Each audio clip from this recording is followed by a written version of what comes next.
राम राम सभी को। किसी भी व्यक्ति के जीवन में उसका करियर, उसकी प्रोफेशनल सक्सेस सबसे ज़्यादा महत्वपूर्ण होते हैं, क्योंकि आपका करियर, आपकी प्रोफेशनल सक्सेस यह निर्धारित करती है कि आप जीवन में कितने सफल हैं, आपको नेम फेम कितना मिलेगा, आपका स्टेटस क्या होगा। जो व्यक्ति अपने सही करियर का चुनाव नहीं कर पाते, उनको लाइफ में बहुत ज़्यादा स्ट्रगल फेस करना पड़ता है। स्पेशली यंग एज में हमारे मन में ये प्रश्न होता है कि हमारे लिए बेस्ट करियर ऑप्शन क्या है, हमें किस फील्ड में जाना चाहिए। तब ऐसे में ज्योतिष शास्त्र की सहायता से हम किसी व्यक्ति को मार्गदर्शन दे सकते हैं कि आपके लिए बेस्ट करियर ऑप्शन क्या है, किस फील्ड में जाने से आपको इजी वे में सक्सेस मिलेगी। कई बार होता क्या है कि हमारे सामने कई करियर के ऑप्शंस होते हैं और हमें उनमें से एक सही ऑप्शन चुनना होता है, जिस ऑप्शन को चुनकर हम अपने जीवन में सक्सेस की सीढ़ी पर चढ़ सकें। और ऐसे में अगर हम कोई गलत करियर ऑप्शन चुन लेते हैं तो वो गलत करियर ऑप्शन हमारी लाइफ में स्ट्रगल बढ़ाता है। अब मान लीजिएगा आज हमने कोई फील्ड चुना और 4 साल बाद हमें उस फील्ड को चेंज करना पड़ता है, तब ऐसे में हम अपने जीवन में 4 साल पीछे रह जाते हैं। वहीं सही समय पर सही करियर का चुनाव किसी व्यक्ति की सफलता को आगे ले जाने में बहुत ही ज़्यादा उपयुक्त होता है। कई लोगों के मन में क्वेश्चन होता है कि हमें जॉब में जाना चाहिए या बिजनेस में जाना चाहिए। अब ऐसे में किसी व्यक्ति के लिए बिजनेस डेस्टाइंड है और वो व्यक्ति जॉब में चला गया, तो सीधी सी बात है, उसको वहाँ पर स्ट्रगल फेस करना ही पड़ेगा। किसी व्यक्ति के लिए जॉब डेस्टाइंड है और वो बिजनेस में चला जाता है, तो वहाँ पर उसको बिजनेस में डिफ़िकल्टीज़ का सामना करना पड़ेगा ही पड़ेगा। और यहाँ पर ज्योतिष शास्त्र का सबसे बड़ा रोल आता है।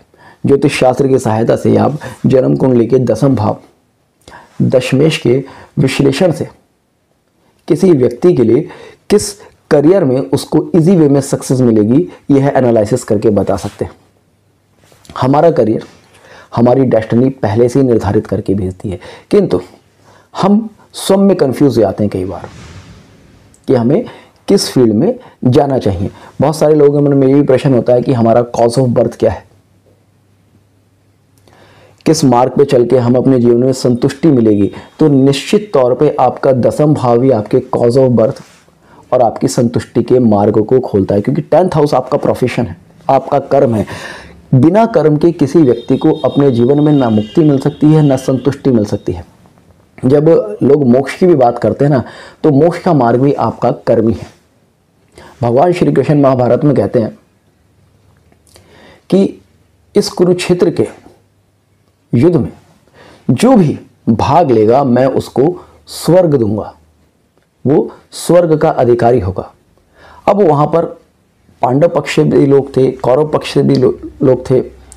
अब माना जाता कि कौरव पक्ष में जितने भी लोग थे उन्होंने अधर्म का साथ दिया, किंतु अधर्म का साथ देने के बाद भी भगवान श्री कृष्ण कहते हैं कि वे भी मोक्ष के अधिकारी होंगे, स्वर्ग के अधिकारी होंगे। क्यों? क्योंकि आप धर्म के पक्ष में हो अथवा अधर्म के पक्ष में हो, किंतु जब आप अपने कर्म को पूर्ण निष्ठा से करते हैं तब आप स्वर्ग के मान सम्मान के अधिकारी हो जाते हैं। उस रण क्षेत्र में आपका केवल और केवल एक ही कर्म था कि आप जिस पक्ष से हैं उस पक्ष की विजय के लिए अपना तन मन धन सब कुछ समर्पित कर देना, एक निष्ठा के साथ कार्य करना। अर्थात जो व्यक्ति अपने कर्म के प्रति निष्ठावान है, अपने प्रोफेशन के प्रति निष्ठावान है, उसी व्यक्ति को जीवन में सफलता और संतुष्टि की प्राप्ति हो पाती है। तो जन्म कुंडली का 10वां भाव और दशमेश, इनके विश्लेषण से हम किसी व्यक्ति के सही प्रोफेशन को जान सकते हैं। इसके 2 तरीके हैं।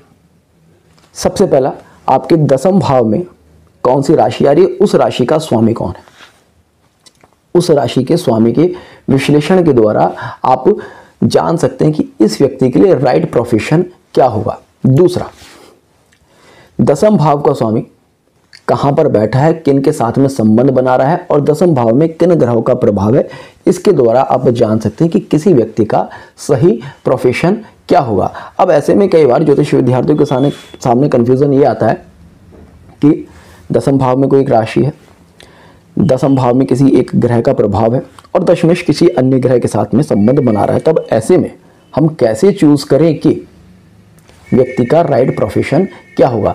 तब आपको करना क्या है, आपको दशम भाव, दशमेश और इन पर आने वाले प्रभावों में से सबसे पहले तो ये देखना है कि कौन सा प्रभाव सबसे ज़्यादा स्ट्रांग है। जो भी प्रभाव सबसे ज़्यादा स्ट्रांग होगा वही आपको सफलता दिलाने का मार्ग खोलेगा।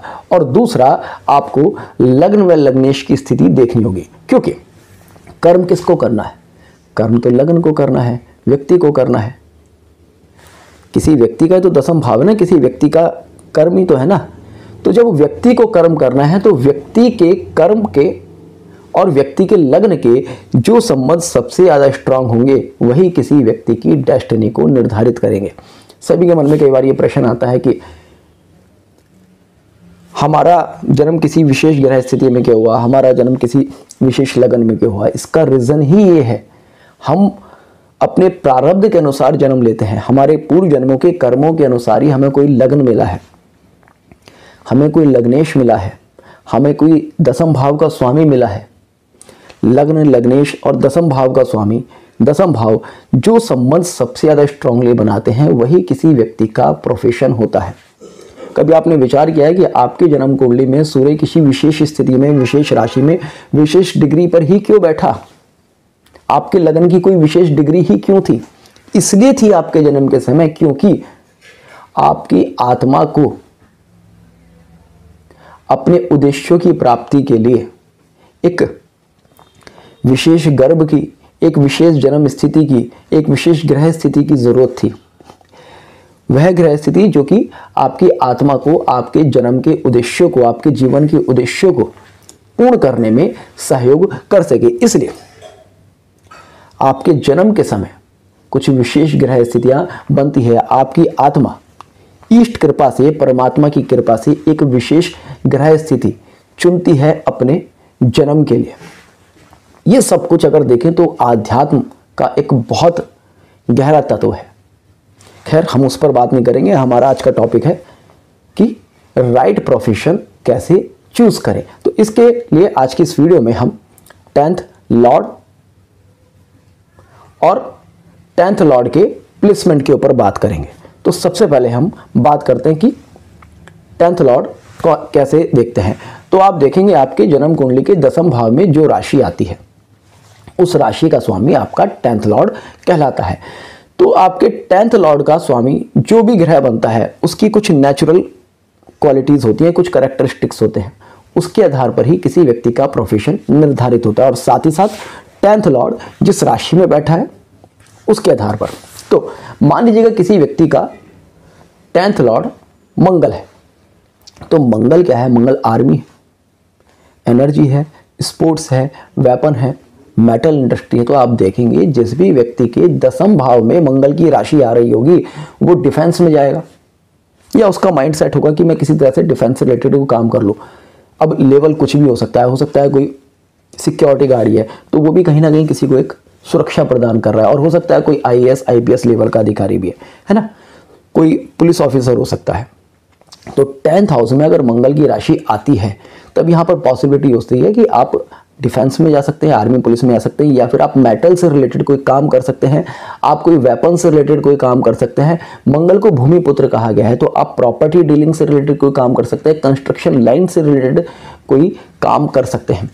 10th हाउस में मंगल आकर बैठ जाए, या फिर 10th लॉर्ड मंगल की राशि में बैठ जाए। मंगल की राशि जो वृश्चिक राशि है और मेष राशि है, वहां पर ये संबंध बन जाए तब भी इसी प्रकार की पॉसिबिलिटीज होती हैं।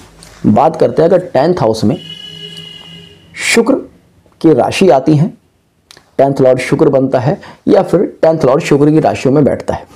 तो शुक्र क्या है? देखिएगा, शुक्र आर्ट इंडस्ट्री है, शुक्र लग्जरी है। तो ऐसे में ऐसे लोगों का जो प्रोफेशन होगा, जो माइंड सेट होगा, वो लग्जरी की तरफ होगा, आर्ट इंडस्ट्री की तरफ होगा। ऐसे लोगों का जो माइंड सेट होगा वो क्लॉथ इंडस्ट्री की तरफ होगा, क्योंकि शुक्र को क्लॉथ्स का पहनने ओढ़ने की सारी चीज़ों का, ज्वेलरी का कारक माना गया है। जितनी भी संसार की सुंदर चीज़ें ना वो सारी की सारी शुक्र के कंट्रोल में आती हैं। परफ्यूम इंडस्ट्री की तरफ हो सकता है, साथ ही साथ मेडिसिन इंडस्ट्री की तरफ भी इन लोगों का एक करियर का रुझान हो सकता है। इनको मेडिसिन इंडस्ट्री में सफलता मिल सकती है। तो अब आपको करना क्या है, देखिएगा, सबसे पहले तो आपको आपकी एजुकेशन देखनी है, आपकी एक्सपर्टाइज देखनी है। आपको अगर ये पता है कि भाई आपकी एक्सपर्टाइज बिजनेस में है, आपका बिजनेस माइंड सेट है, और आप देखते हैं आपके 10th हाउस का लॉर्ड शुक्र है, तब आपके पास यहाँ ऑप्शन है कि आप या तो ज्वेलरी से रिलेटेड बिजनेस कर सकते हैं, आप कपड़ों से रिलेटेड बिजनेस कर सकते हैं, आप परफ्यूम से रिलेटेड बिजनेस कर सकते हैं, या फिर आप गाड़ियों से रिलेटेड, लग्जरी कार से रिलेटेड बिजनेस कर सकते हैं, या फिर आप प्रॉपर्टी डीलिंग में भी जो फ्लैट्स बने हुए हैं, मकान बने हुए हैं, उनकी डीलिंग से रिलेटेड बिजनेस कर सकते हैं, क्योंकि शुक्र मकान का कारक भी है। तो आपको करना क्या है, केवल और केवल ग्रह के कारक को समझना है, 10th हाउस के लॉर्ड को समझना है, 10th हाउस के लॉर्ड का प्लेसमेंट समझना है। उसके बाद आप बहुत इजीली किसी व्यक्ति के करियर को प्रेडिक्ट कर पाएंगे एज एन एस्ट्रोलॉजर, किसी व्यक्ति के करियर को प्रेडिक्ट कर पाएंगे, और अगर आपका ज्योतिष में इंटरेस्ट है तो आप अपने लिए कर पाएंगे। आप देखिएगा, जो भी यहाँ पर एस्ट्रोलॉजर नहीं है, जो भी एस्ट्रोलॉजी इंटरेस्ट से वीडियो देख रहे हैं, जो भी अपनी जन्म कुंडली देख रहे हैं, वो अपनी जन्म कुंडली में देखें कि आपका 10th लॉर्ड कौन है।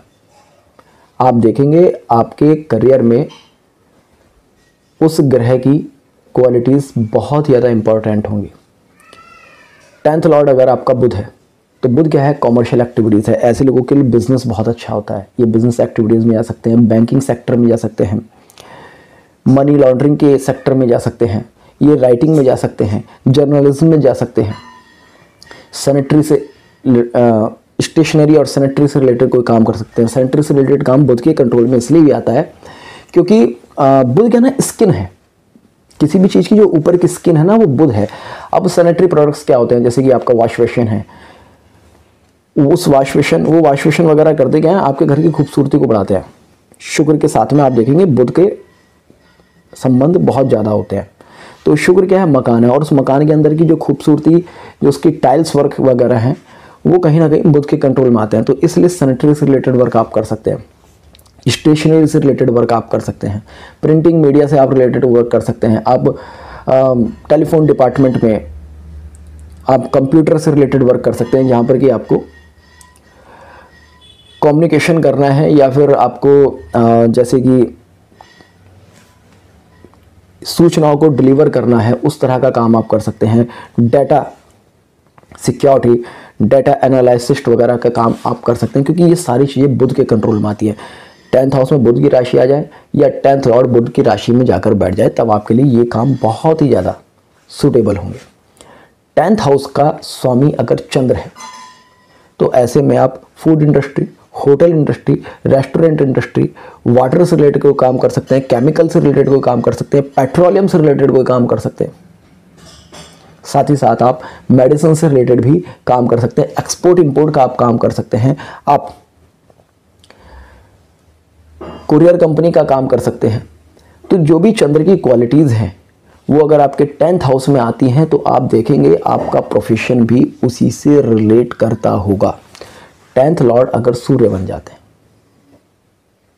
तो आप देखेंगे ऐसे लोगों के लिए politics, government sector, government job destined होती है। इसलिए आप देखेंगे, अब वृश्चिक लगन वालों का 10th लॉर्ड सूर्य होता है, तो आप देखेंगे जो भी वृश्चिक लगन वाले होते हैं, मोस्ट ऑफ द टाइम वो किसी ना किसी गवर्नमेंट डिपार्टमेंट से रिलेटेड वर्क कर रहे होंगे, उनको कहीं ना कहीं गवर्नमेंट से कुछ इनकम आ रही होगी। अब ज़रूरी नहीं कि सभी गवर्नमेंट जॉब में हो, कई बार होता है कि आप कॉन्ट्रैक्टर हो सकते हैं, तो वहाँ पर आप गवर्नमेंट से कॉन्ट्रैक्ट लेकर कुछ कंस्ट्रक्शन वगैरह कर रहे होंगे।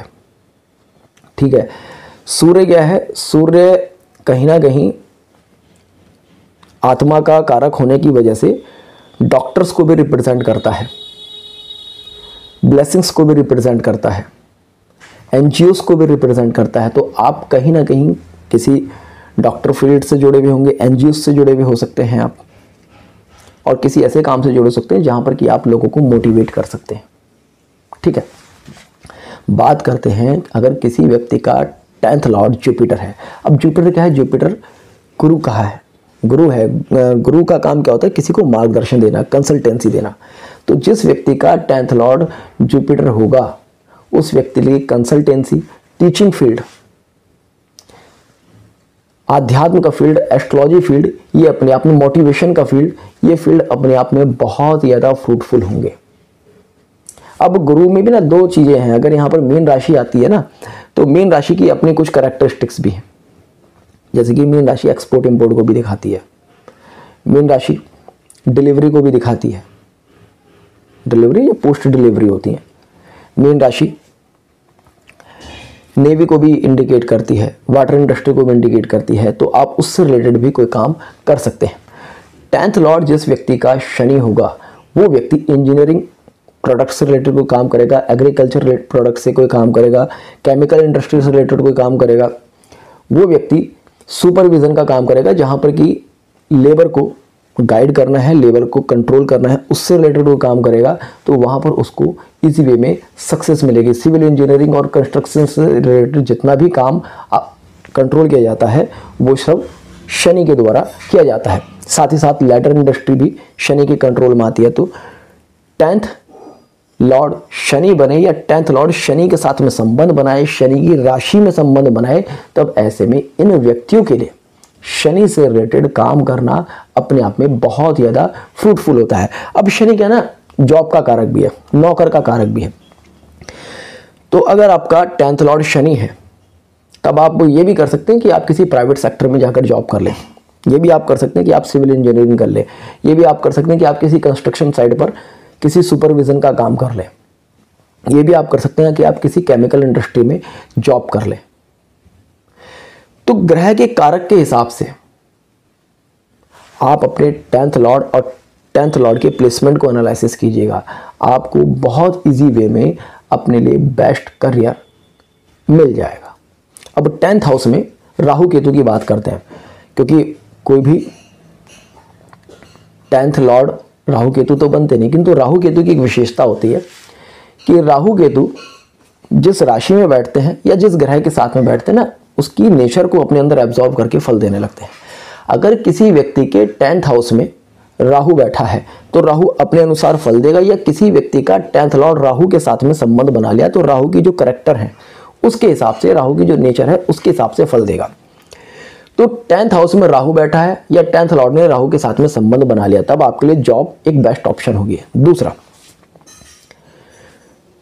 राहु अगर यहां संबंध बना रहा है तो आर्टिफिशियल इंडस्ट्री, कंप्यूटर इंडस्ट्री, ये आपके लिए बेस्ट ऑप्शन रहेंगे। साथ ही साथ जिनका राहु यहां पर संबंध बनाता है ना, तो उन लोगों के लिए क्या है, वाइन से रिलेटेड काम भी कई बार अच्छा देखा गया है। उन लोगों के लिए लेदर इंडस्ट्री से रिलेटेड काम बहुत अच्छा देखा गया है, या फिर वो लोग इस तरह का कोई काम कर सकते हैं जहां पर कि ना, जैसे कि एक कहते हैं कि भाई इस काम में तो हाथ बहुत गंदे होते हैं, कपड़े बहुत गंदे होते हैं, उस तरह की इंडस्ट्री में आप काम कर सकते हैं।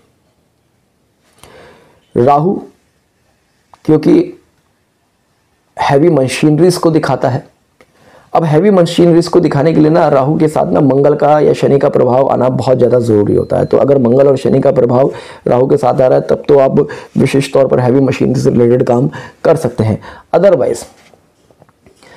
अदरवाइज आप कंप्यूटर इंडस्ट्री में, जहाँ पर जैसे कि डिस्प्ले से रिलेटेड कोई काम हो रहा है, मोबाइल से रिलेटेड कोई काम हो रहा है, उस इंडस्ट्री में भी आप सफलता प्राप्त कर सकते हैं। अब बात करते हैं केतु की। 10th हाउस में केतु बैठ जाए, 10th लॉर्ड केतु के साथ में संबंध बना ले, तब वो वहाँ पर केतु के अनुसार फल देने लगा। अब केतु आध्यात्म को इंडिकेट करता है, तो ऐसे लोग आध्यात्म के मार्ग पर जा सकते हैं। कोई ऐसा काम कर सकते हैं जो कि आध्यात्म से, कंसल्टेंसी से रिलेट करता है। प्रिंटिंग इंडस्ट्री में जा सकते हैं, राइटिंग इंडस्ट्री में जा सकते हैं, जर्नलिज्म में जा सकते हैं, या फिर आप ऐसा भी देखा गया कि बारीक जैसे सुई बनाने की किसी ने कोई फैक्ट्री लगा ली, किसी व्यक्ति ने धागा बनाने की कोई फैक्ट्री लगा ली, यानी कि जो बारीक चीज़ें हैं वो सारी केतु के कंट्रोल में आती हैं, आप उससे रिलेटेड कोई काम कर सकते हैं। तो ग्रह के कारक 10th हाउस की राशि और 10th लॉर्ड का किस राशि में प्लेसमेंट है, इसके अनुसार आप किसी व्यक्ति के प्रोफेशन को बहुत ही इजीली प्रेडिक्ट कर सकते हैं, जान सकते हैं कि किसी व्यक्ति को किस प्रोफेशन में सक्सेस मिलेगी। तो होपफुली आपको आज का वीडियो पसंद आया होगा। तो जुड़ेगा अष्ट सूत्र के साथ, मिलते हैं नेक्स्ट वीडियो में। तब तक के लिए जय हिंद, जय भारत।